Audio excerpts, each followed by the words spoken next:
Welcome to Amateur Redneck Workshop. I'm Harold, and today I'm going to show you a little bit of work on the plasma cutter table. And I don't make a lot of progress because I'm slow and lazy, but I do make some progress, and we'll have a visitor, and so maybe there will be something in the video that you'll find interesting. Yesterday we had 4.7 inches of rain on my side of town, and that's a lot of water. The steel challenge is this Sunday, which is like about 3 or 4 days away, and I'm hoping most of the rain will bypass it so the ground can dry out and the steel challenge will proceed as planned. That's what I live for, is that once a month I get to go shooting steel challenge. Alright, so let's get started on the video, and we'll see what we see. It's time to install the tracks along here that the 80/20 is going to run. The 80/20 is the tracks that I'm going to install, that the rollers will run on to move the torch around. And it's 3 foot on this side. I'm going to make them 42 inches, so I got room for the wheels to run past where the limits of the torch might be without running off the end of it. So that'll be my next step. I've got the 80/20 set up on the saw, and I'm going to mark it off to 42 inches and then saw it off, and that'll leave me some nice bits of it left over for the cross piece that's going to run up and down that track. So you'll see what I'm talking about. I know I'm not clear at all. If you're going to cut this saw, have hearing protection.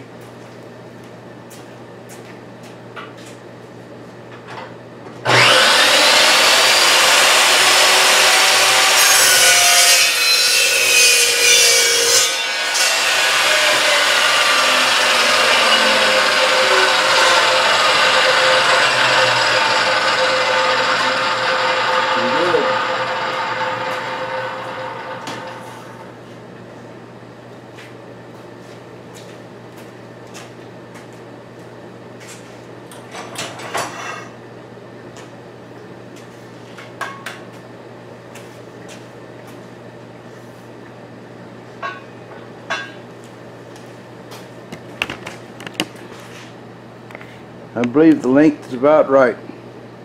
So I'm just going to do this over again. Then I've got to cut the little brackets that are going to hold this up, and I'll be right back. Alright, so I've got that perforated metal, and it's got holes already drilled in it. So I need 8 little brackets. Alright, and I'm going to stand them up on this thing like that. And this guy's going to bolt to it. So I would guess I need 8. It might be 3 is more than good enough, but I'm going to cut 8, and if I want to use 6, well, I'll just use 6. I was going to cut it out of angle iron and mill the holes out or drill them out myself, but I don't have to. Somebody's already done it. Well, I've got a whole stack of the little brackets cut and deburred, so I'll use 4 on each side. Like they say, you can never be too strong. Alright, I took the little snap-on speed wrench and put screws in the holes that I drilled, and now I can go and pull the screw back out and put my brackets on there. Now I have some bolts made for 80/20, and the bad thing about it is that I've had them long enough I don't know where they're at, so I gotta go looking. Well, that's how that one particular track on each side is going to hook on, and I can see some benefit to using the square tubing for a track instead, because I've got to go back and make sure every one of those little angles is bent to exactly 90 degrees. this thing's got a little bit of an inward lean to it there, so I'll have to correct that. The special bolts I had for it turned out to be the wrong special bolts, so I had to make my own. Got some 1/4-20s and ground off each side and slid them in there, and they'll do the job. That's it for today. It's going to be about 8 p.m. It's time to knock off. Yesterday, for some reason, it came to my mind that an indicator holder might be a handy thing to have. So the next thought was, am I going to make it or what? So I thought, well, let's look on Thingiverse, because Thingiverse has everything apparently.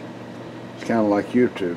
And so sure enough, I found a good choice of indicators, stands, holders, whatever you want to call them. And so I printed this out last night. Took about 12 hours with a 90% infill. If I'd gone 100% infill, it would have taken, I think, 15 hours. I just didn't want to wait that long. But the guy that drew it recommended 100%. And you know me, I always do it my way. But it's pretty good and solid, and got a nice screw there. You print out a little nut, you know, to go with it, and it works just fine. So there you are. Now I got an indicator holder. Alright, so that's just generally how the thing's going to look. I've got those rails square with each other with a tape measure. It looks like they're dead on. And once I get the piece going crossways to, you know, it's going to travel back and forth, I'll find out if it binds at one end or the other, and I'll relieve the pressure as necessary. It'll be the final thing to square it up with. But I've got to make brackets for the wheels, and let me show you how this thing's going to fit.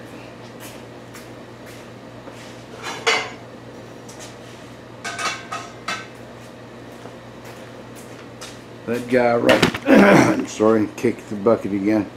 That guy right there is going to ride on wheels back and forth for, I don't know, X or Y direction, you name it.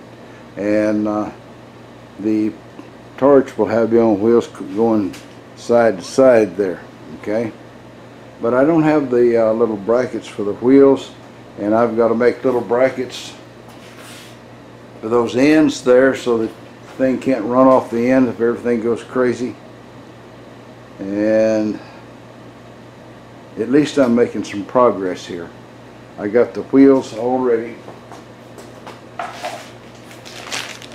Here's a bag of wheels. They're Ender 3 wheels, but they'll do the job. And like I said, I got to get busy making the brackets to hold these little boogers. So that'll be my next step. Alright, so I'm taking a clue from Mr. Pete. I mocked this thing up in wood right here. As you can see, it doesn't have any slack there, and it's rolling pretty good. So I know that I've got my wheel spacing right. This is the way it's going to roll on top of the rail here. And it feels really smooth right there. So all I've got to do is get the bolts that fit it right. These are M5 cap head screws, but I need them to have a smooth section for a pretty good distance. I can cut off any extra threads to go through the other side. So this piece, we can call this piece worked out. I can duplicate it now in metal, and the next piece that I'm going to have to work out is an angle to fit this onto here, piece of angle iron, because it's not going to run in exactly the right direction if I don't. This is actually the cross piece, and the real relationship this guy's going to have to it is going to be like this. Okay, you can see that this is the true relationship, because these will be rolling on that other piece of stuff over there. So let me go ahead and work out the angle iron part of it, and then I'll come back and show you some more. I thought it'd be better to show it in the actual position where it's going to be used rather than demonstrating on some other piece. But that's the relationship it's going to have. It's going to be the carrier for this guy here. Move him back and forth across there. You see what I mean? So that's why I have to have a piece of angle to hook onto there and then to hook onto here, because otherwise I can't hook it up. Makes sense to me anyway. I'll probably cut this up like that so this guy sits sort of over the middle of it, and then the angle will hook onto the side. I believe that would be a workable situation. So I'm busy working this piece of wood down to getting closer to the final shape that things are going to be in the final size, and then we'll make it out of metal. Since I last turned the camera on, I forgot to do it this time. I made two of these little corner brackets out of the angle iron, and I started cutting on this guy right here, and I got him cut with the end mill. It's giving me pretty close right there on the top of my mini pallet, and I put a wheel here and here and down here, and then we'll figure out what to do to make that look, have some nice attractive curve or something, you know, something to make it look like I knew what I was doing. Alright, this is the second piece, and I cut a little groove around it. There's sort of like a tin-foil thickness of metal left there, and I didn't want to keep going down closer to the little mini pallet, so I just stopped with a little foil piece still connecting that.